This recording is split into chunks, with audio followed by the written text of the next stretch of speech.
Entity Data Podcast.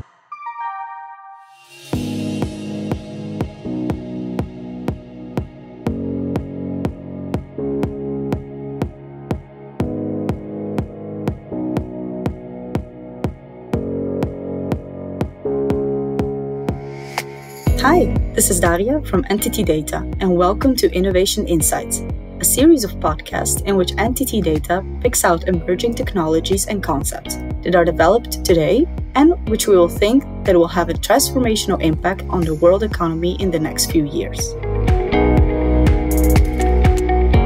Today, we're going to hear about how we can use technology to create a low-carbon world. This is probably the greatest challenge the world or any of us currently has to face. It has never been more important for all of us to find our own way to help than it is now. Technology has helped cause this crisis. So how can technology solve it? Let's find out.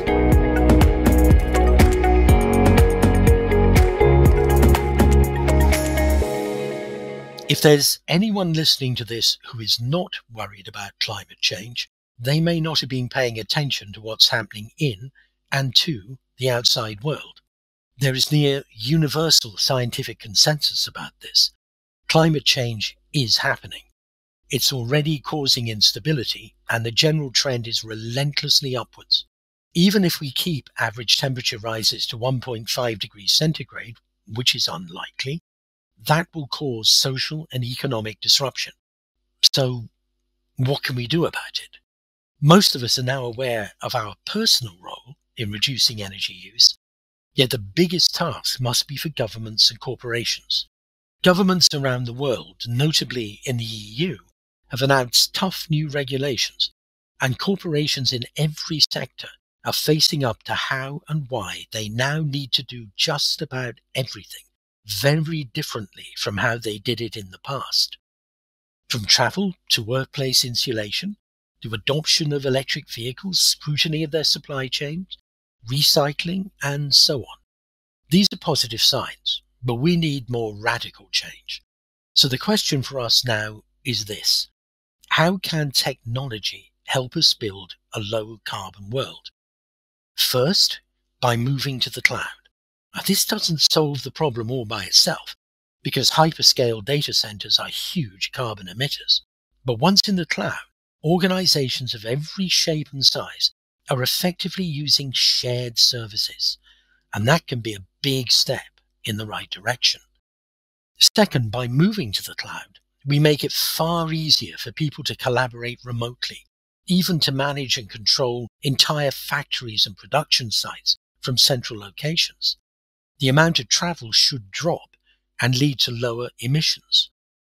Third, as the use of data continues to rise, the development of devices and networks based on photonic technology, the use of light as a medium, will not only make individual devices more efficient, but also cut energy use by up to 99% compared with today.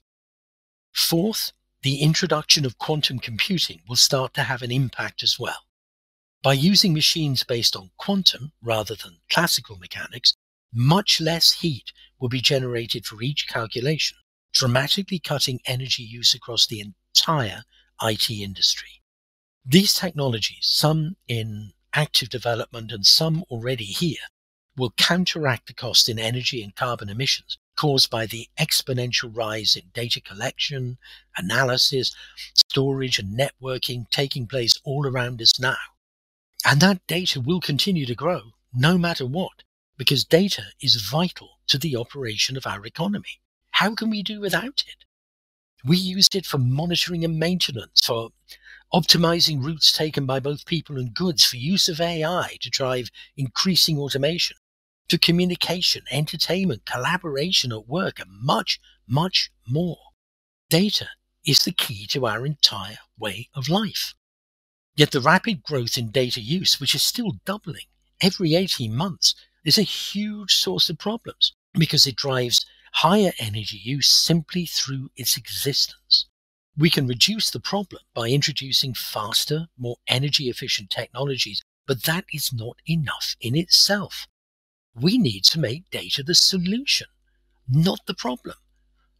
So how can we do that? Data can potentially optimize every system and every network of systems we depend on. Data can be used to cut wastage of materials, energy, and time. By limiting energy use, we can cut emissions, help natural resources go further, and reduce pollution.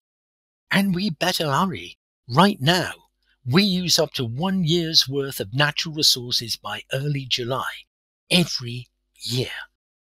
We are running an overdraft on our planet, and this is not sustainable. So what do we need to do? Here's a list. Not exhaustive, but it will do to start off with.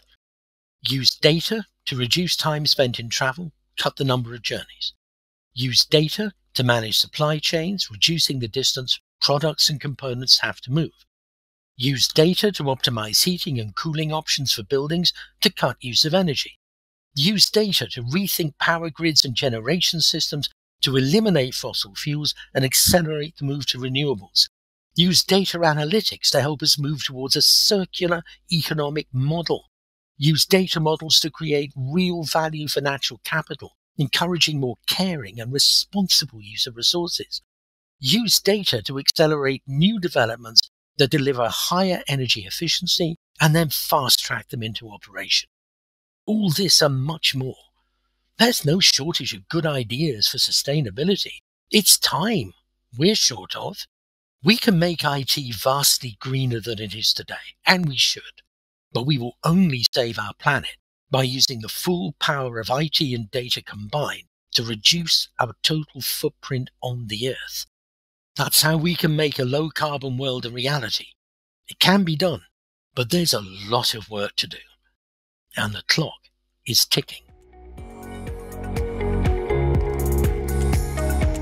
We have produced research and practical guidance on how to transform IT, how to use green IT for positive change to every other part of your business, and how to make concepts such as natural capital and circular economy come closer.